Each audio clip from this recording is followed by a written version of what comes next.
Kama nilivyowaambia nyama, ukiamka asubuhi ukakuta umepata kesi, mtu wako wako jela, hiyo kesi unataka kuifunga.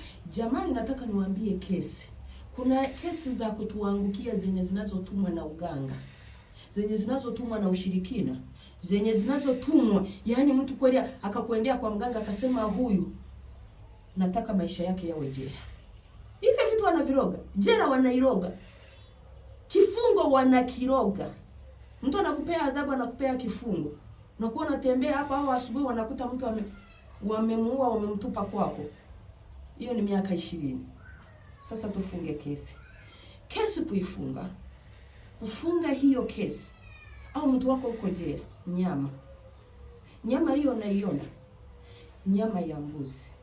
Andika majina kwa karatasi au kwa picha ya yule ambaye wamefunga bila sababu, kesa ameifanya au kuifanya. Unatafuta, kuna zile silaha zenye wanauza masokoni hizi za kawaida, kila mtu anakuaga nayo, zile zilikuwa za kitambo zile, unadunga hiyo nyama, unaweka picha yake, iweke kwa moto iungue. Useme hiyo kesi nimeimaliza. Hiyo kesi nimeizima. Hiyo kesi haitaenda mbele. Basi unaenda ukakuta aliyekushtakia hautarudi kumuona kotini. Na kuletea namna vile wanaweza kaiba failo ya kesi ya mtu wako aliyefungwa na amefungwa kwa miaka mingi. Hivi vitu vinafanywa. Yes. Mkaeni salama.